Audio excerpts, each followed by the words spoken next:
Hello, my friends, my family, my community, my tribe. Welcome to the Hippie Moms Podcast. Oh, yeah. How are you, my friends? So, today we're going to talk about small boobs. Okay, well, kind of small boobs, but really we're going to talk about, I'm going to share with you my story about my small boobs and my journey in my body image. And I really think this is such an important conversation because I believe so many of us are at war with our bodies, and we don't really know it. And so I really want to explore that today. And I want to share kind of how I went through this process of absolutely hating my body, hating it, to absolutely loving it. And of course, there's always room, right, to improve and progress. But I feel like I'm in this point in my life. I'm almost 42 years old, and I really do love my body. And I've chosen to start to love my body over the last 10 years. And it's taken a lot of work. It's taken a lot of aha moments and just realization of what our bodies can do and how really magnificent they are. And so much our mind, we feel separate. We really do feel separate, that our minds and our bodies are different. Our mind is just dragging around this hunk of meat in the world. But when we really get connected and we really start to realize how magical this home is that our soul gets to live in, I mean, it's a whole universe. And so when we kind of change perspective and start to see what it can do and what it does for us every day to keep us alive, it's magical. And then the energy that we create around our body starts to change our body. So let's go back. Let's go back. Let's go back to, the 1980s. It's a long time ago for some of you, I'm sure. I'm really dating myself here, but that's okay. The 80s were a great time, right? The great 80s were, Madonna and Michael Jackson, and it was just a time of, I felt like just party, right? And fun music and crazy hair. And I had all of it, like big shoulder pads. I used to wear my mom's blazers. And I remember this one day, I was going to school. I was with my twin brother, and my twin and I, we were always pretty much at war. We were always in competition, and we had a lot of deep love for each other. But we were twins. We were always compared to one another. And I remember this one day, he was with some of his friends, and I was one of my best friends had just gone off the bus, and James said something that will always stick with me. And of course, he's young too. I think we were, I'm going to say maybe, let's say 7 or 8 years old. Okay, maybe 9. And granted, this is so ridiculous as I think about it now. But James said, "Becky, you're so flat. You're flatter than a wall." Now, of course, I'm like, I wouldn't even be having boobs at this point in my life. So I actually think about it. It's so funny. And I just wish I could hug that child that was told that she's not enough at that age. And of course, it was coming from her twin brother who didn't know shit. But I didn't know, everyone was laughing at me. And I remember that was the first time I ever felt like my body wasn't right. So that was kind of stuck in my head. And so as I went into middle school and high school, where, everyone's bodies was changing, right? That's what happens. Girls start to grow breasts, their hips start to widen, from the hormones, and the boys, their voices go deep and start growing hair in weird places. And I just was like, okay, I can't wait. I can't wait for my boobs to grow. And they didn't. I never developed. And I just felt like there was something so wrong with me. So I was like, you know what? I'm going to take matters in my own hands, and I'm going to start stuffing my bra. So I remember one of my friends, Laura, I'm not going to use her last name, was also not endowed with breasts. And so I remember spending the night at her house one night, and we had these bras. We went and bought bras, and then we like stuffed them with cotton balls. And I was like, oh my gosh, I look like I have boobs. And so I remember we were in this cheerleading team together. And I remember this one time my bra was stuffed, and I remember running and the cotton balls falling out of my shirt. Oh my gosh, I can't even believe it. I was just, I want to hug. I'm doing a lot of work with my inner child lately, and I just want to hug sweet young Becky. I really do. I want to hug her. I want to tell her that she's amazing and she's perfect, and that her body is awesome, and that it doesn't matter what anyone else says, although I don't know if she would actually believe me, but that's what I would say to her.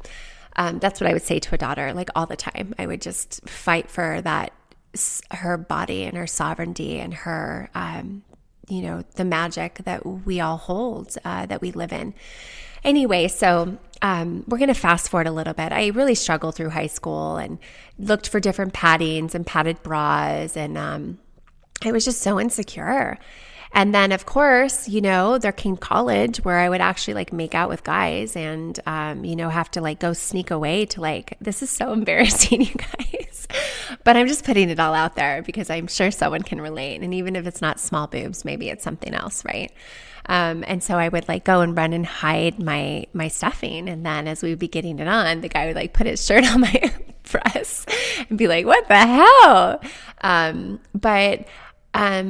So this was kind of the theme. And I had boyfriends that accepted and loved my body, but I just never did. It didn't matter. It always matters what you think. And I guess that's kind of another point is, no matter how much people tell you how amazing you look or how beautiful you are, it doesn't really matter unless you believe it. And what's really ironic is when we see beauty in others, when we see someone so beautiful, we could never see that unless we had it within us. And that's what's so crazy is that we have this beauty within us. And that's what we're going to get to in a minute, is how to really tap into that beauty. Because if you see it, it's in you. Okay.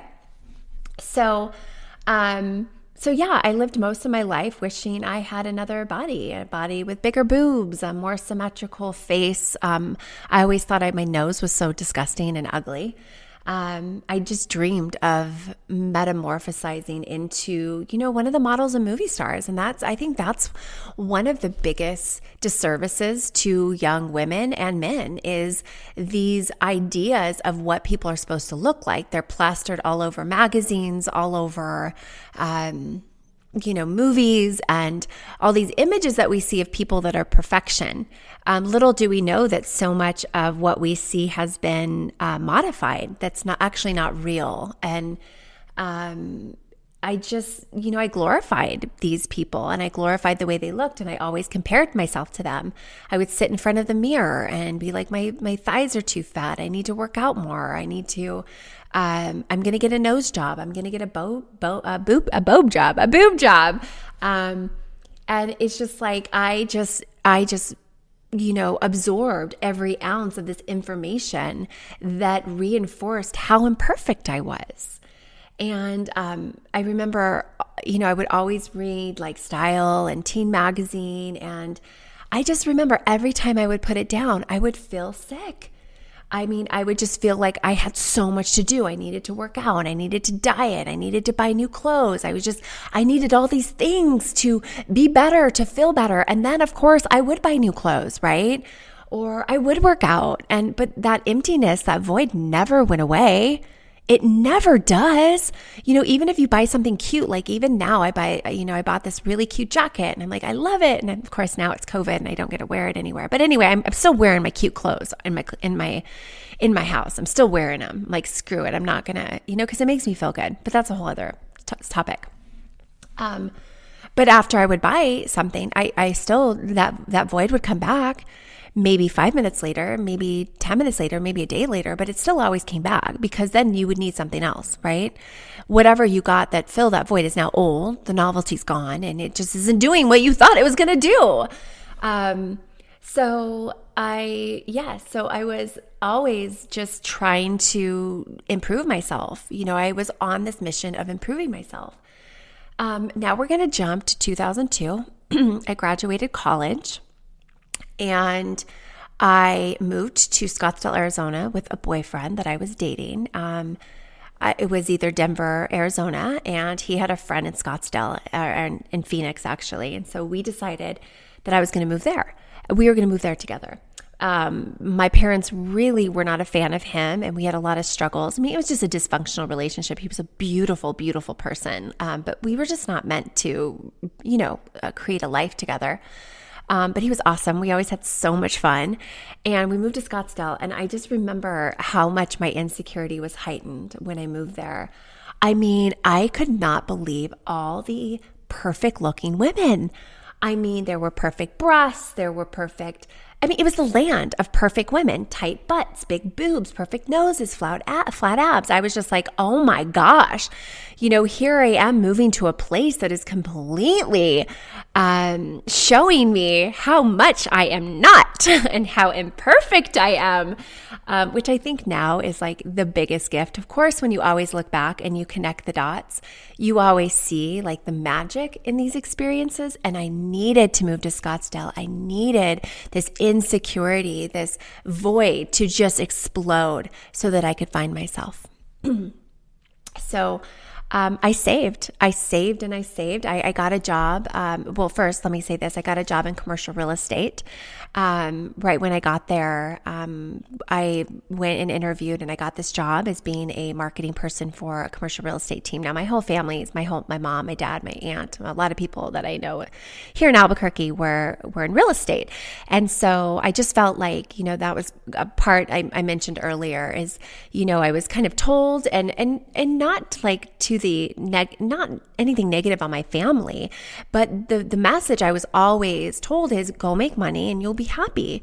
And in college, I took a class in nutrition and I just loved it. Oh my gosh, I loved it. But I just knew I had to go to business because I had to make money and I wanted to be rich and I wanted to buy all the things, buy my boob job, buy my nose job, buy my liposuction, all that stuff. And so I got a job in commercial real estate. Well, the thing with commercial real estate is there's all men there. And so what that did is that heightened my insecurity of being lusted after, right? I wanted to be wanted by men. I wanted them to like me because if they did, then that told me that I was worthy, that I was okay. They were reflecting back to me how awesome I was, but really it was just exacerbating my insecurity, which is, and I look back on it and I just want to give that version of me a big hug and love and set her straight. But that's okay. It's a beautiful, I love how it all worked out. Now I see the purpose in it all. So I got a great job and I started to save. I saved and saved for my boob job. I saved for my path to accepting and being more accepted by myself, to be wanted by men. And my boyfriend actually said, hey, I'll help you pay for them. Which in a way I liked and in a way I hated, right? It's like you don't want your boyfriend to want you to change. You want them to just love you for how you are. And boom, once he said that, I was like, all right, I'm on my way to double C breasts and happiness. And I just knew that right when I had my boob job that I'd finally be happy. You guys, I'd finally be happy when I got this. I just couldn't wait. I was so excited. So I went in, I made an appointment. This was, I think, a couple years after I moved to Scottsdale. My insecurities were so heightened. I was stuffing my bra and I remember in one of these moments when I was dating this guy, I had to sneak away. We were making out and I had to sneak away and he came back and he put his hand up my shirt and he literally pulled away. And you know what he said to me? He's like, this is false advertising. Can you believe that? Ugh. So makes me sick. What an asshole. God, what a jerk off. But that's okay. You know what? He fed into the insecurity and I needed that. I needed to really get pushed and that was my push. So I had the money. I made an appointment with the plastic surgeon. I was going to get a boob job and a nose job. I didn't know how I was going to do it. I was just going to do it. So I went to the plastic surgeon's office, and what is so crazy, and it's actually brilliant, is they do these digital pictures of how you're going to look. And so I put like the breast pads in, or the breast, like the fillers. I don't know what I think there's a word for it. I can't remember. I saw myself and I was like, oh yeah, I mean, this looks amazing. He's always like, you need to always go bigger than what you think. And I was like, oh, okay, I'll do that. You know what you're talking about. I need bigger boobs. Okay. And then I got to see pictures of my nose job. Oh my gosh, my nose job looked amazing. I'm like, there I am.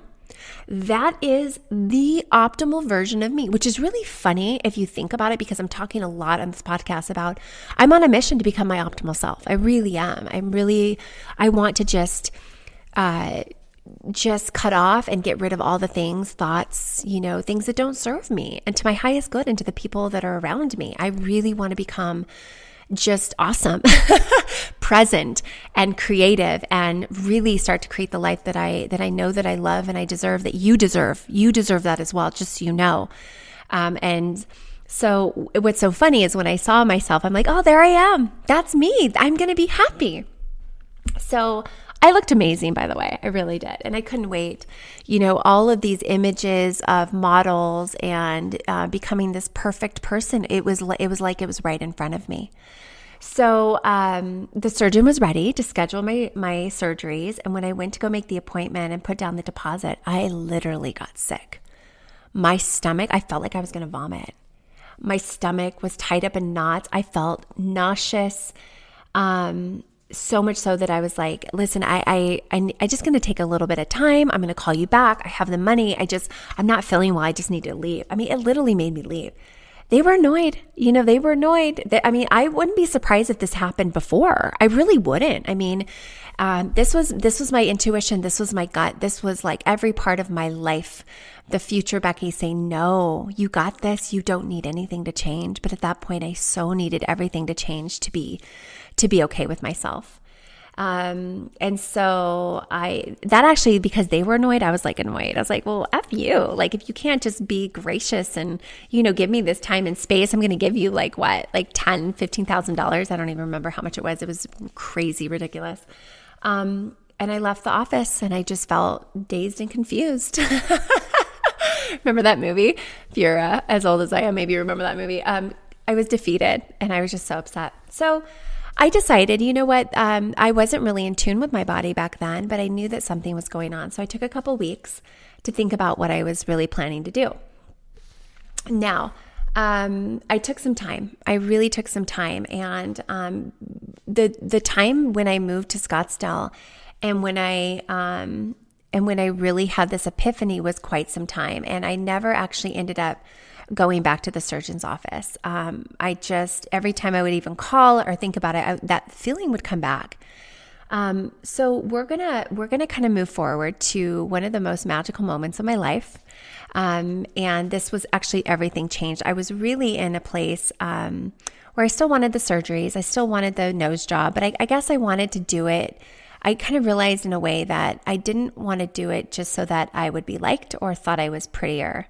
Do you know what I mean? Like, I really needed to do it for myself. And I realized this. And I was coming off of this time where I was really looking to meet a man. I needed the man to complete me and to get married, to have kids. And I was working in commercial real estate, and all the guys I met were just douchebags. I mean, not all of them. They're great guys, but most of those guys were taken. But the other guys, they were just douchebags.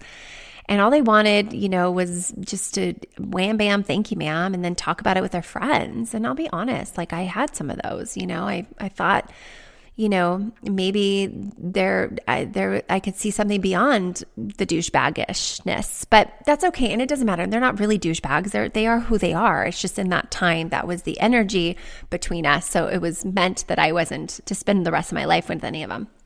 Anyway, okay. So we're gonna fast forward to New Year's Eve of 2009.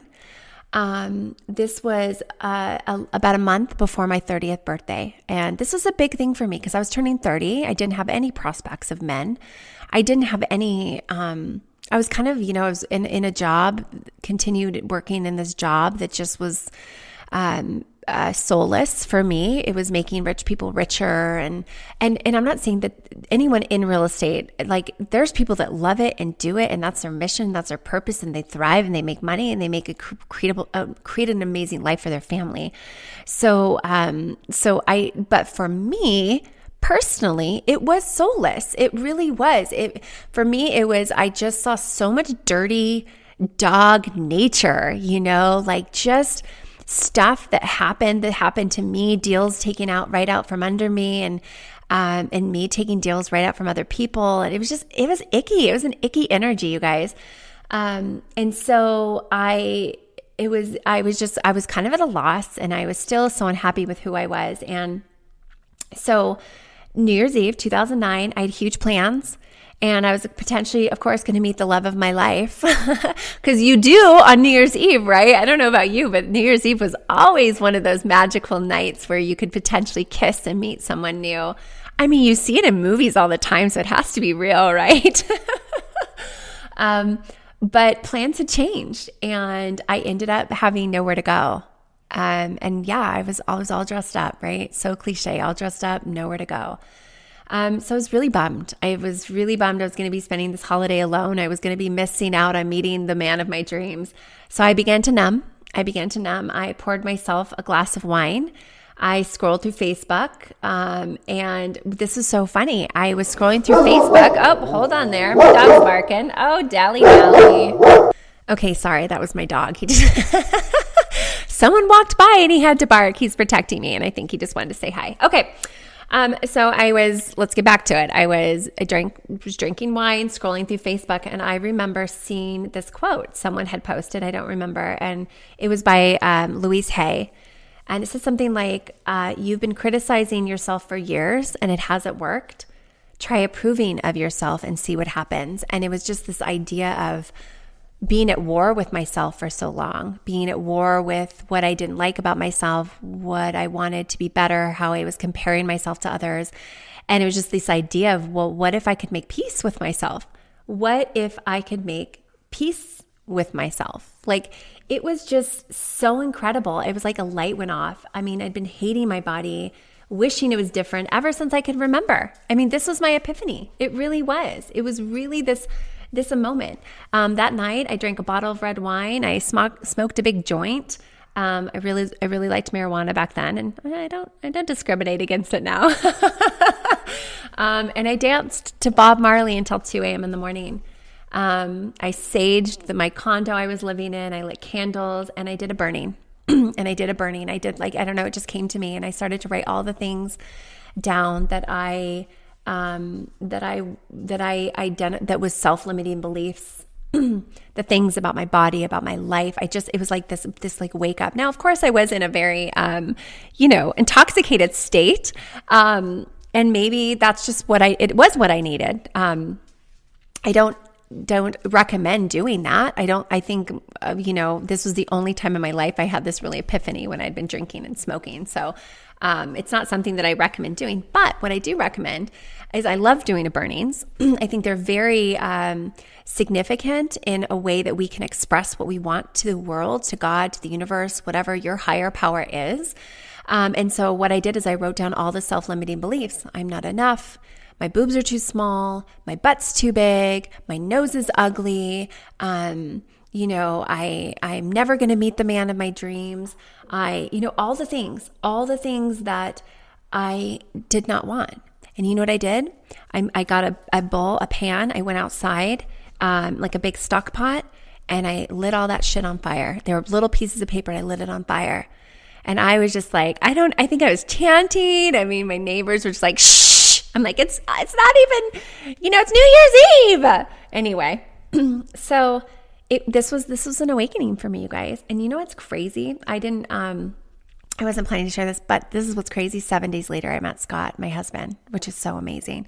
I did a burning, of course, of the men that I want, what I don't want, what I do want. And honestly, I still have those pieces of paper. And I'm not kidding you. I look at them today and I'm like, oh my gosh, that's Scott. oh my gosh, this is who I have. Now it took a long time, and we've been married for 10 years, and it's been a process. As you know, if you're married or in a relationship, it's definitely not all, unicorns and rainbows and that kind of stuff. I mean, there's a lot of work to be done, but the beautiful thing is I see from that moment in my life that I really wanted to create something. It was like when I really realized that you have to state what you want and you have to be aware of where you are. And the idea that I had been at war with my body for so long and that there was another way was just, it blew my mind. It really did. So you know what I did? I decided I was going to stop subscribing to what I thought other people thought of me. And instead I was going to choose me. I was going to choose myself. I looked in the mirror and into my own eyes and I said, I'm sorry. I love you. I promise that I will do everything that I can to be me and to love you. And it was, I think a lot of people have a hard time looking in the mirror and looking at ourselves because of what we've created in our mind, the war we've created. It's like we're almost looking in the mirror at our enemy. And that just breaks my heart that I lived there. And it breaks my heart that other people live there because it's so silly. And I will tell you guys, my life changed from that moment when I decided, and it's not like you're going to be perfect after and everything's going to be good. No, it's the awareness that begins this process of becoming who you're supposed to be. And we cannot become the person that we are meant to be without truly loving ourselves. And this body that we live in is always communicating for us. It's living for us. It's our vessel to carry us around in this life.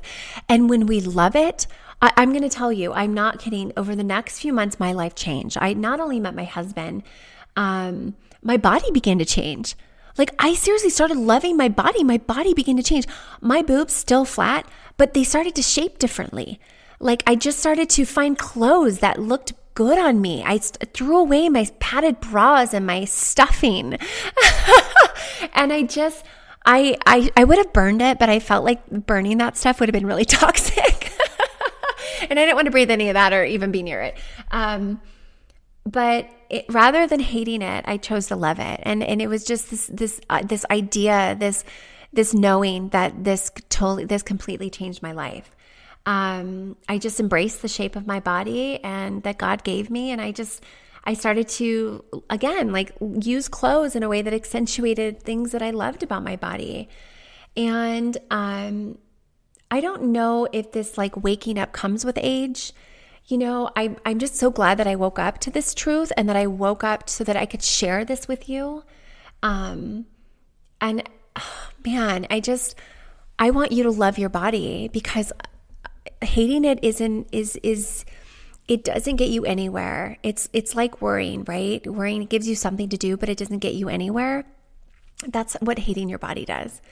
And so when you're standing in the mirror and you're looking at yourself and you're comparing yourself and you're looking at your cellulite or your flabby arms, and what if you just said, I love you. You breathe for me. You break down nutrients and you help me live and you help me, connect with my family and my friends. And I really feel that it's just such a connection, just breathing. So I'm going to leave you with 6 things that I've actually wrote this in a blog post, but just some tips, suggestions to begin your journey to self and body love. Okay. And you can take one, you can take all of them, or just maybe even listening to this, you're already being infused right now with this body love. Okay. This love for your body. You're being infused with it right now. Your seeds have been planted, whether you like it or not. Seeds have been planted.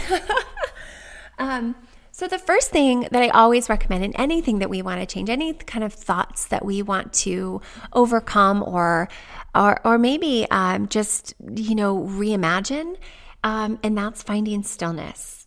Stillness is so important. If we can't sit with ourselves, how can we sit with anyone? I mean, how can we really be connected to anything or anyone if we're not connected to ourselves? It can't happen. It's the most important thing that we do.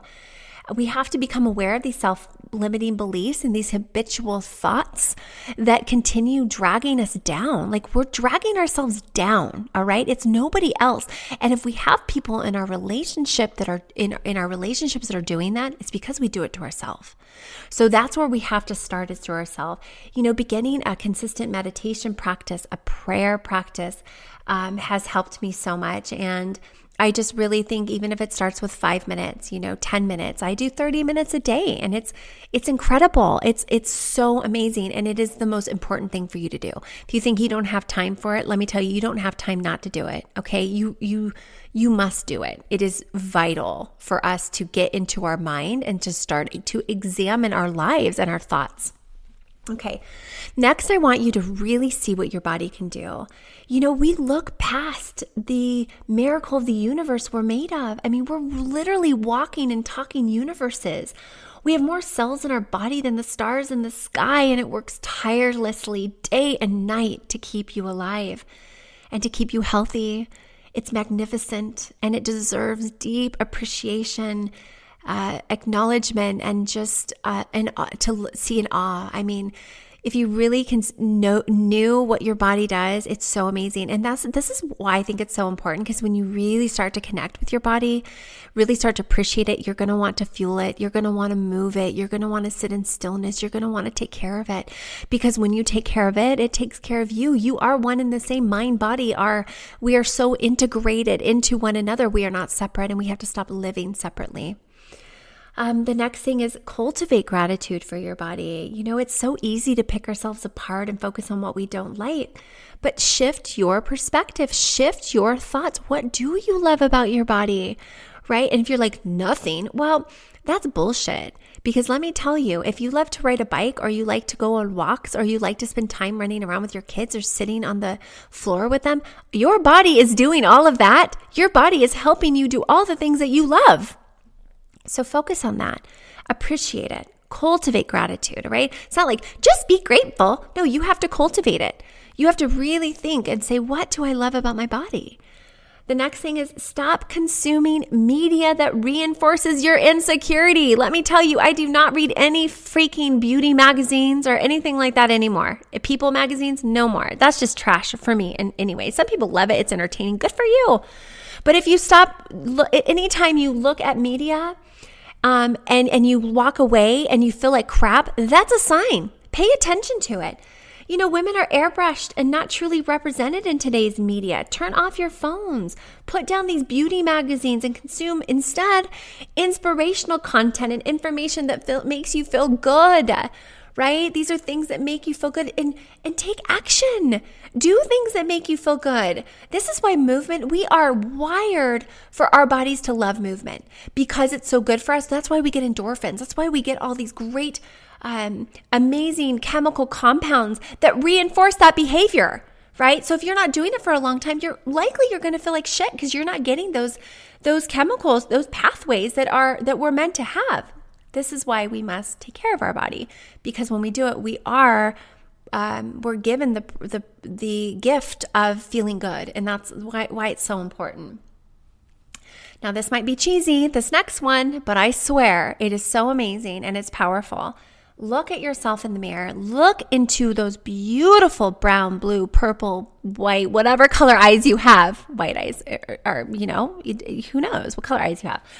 Tell yourself, I love you.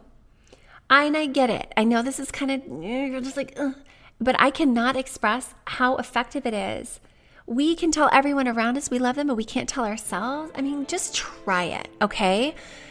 This is called mirror work. I know Louise Hay does a lot of mirror work in her practices, but just look into those beautiful eyes, look into your soul, and just say, I love you, and I'm sorry, and I thank you for what you do, and I am here. It's going to be different, right? And just keep going. Look at yourself in the mirror every morning. I love Dr. Shonda Shapiro. She always says, get up in the morning, look in your eyes and say, good morning, I love you. And that's a message to you, all right? And the last one, I just want you to become aware. Ask yourself, has hating your body and been at war with your body worked this far? Has it? I mean, isn't it time to try a new tactic? Get real with yourself. Let's shift our mindset towards self-love and acceptance. And you know what's amazing is the world will reflect your magnificence. And I promise your body will transform as well. When your mind shifts, your body shifts, the way you look, the way you see at the world, the way everything begins to change. All right? So I really do believe that our body responds and reacts to our thoughts. And when we shift them towards love, gratitude, and appreciation for our beautiful soul home, this earth suit, where we get to reside in this world, it will love us back. And I promise, I am walking proof of this, my friends. I promise you, if you're like, this can't work for me, I swear I hated my body. I hated everything about it. And even though people be like, you're so pretty, I never saw it. I'm just like, oh, I'm not. I'm ugly. And I need to spend 2-3 hours getting ready to go out on a date or out with friends. I would spend so much time getting ready. Now I swear it takes me 20 minutes. And I'm like, damn, girl, you look hot. Thank you for being here. I hope I planted some seeds. I hope I planted some seeds of just self-love and appreciation and just awe of this incredible soul home you get to live in. I love you. Thank you for being here. And I cannot wait for us to connect on the next Hippie Moms podcast. Cheers, my friends. I love you. Bye.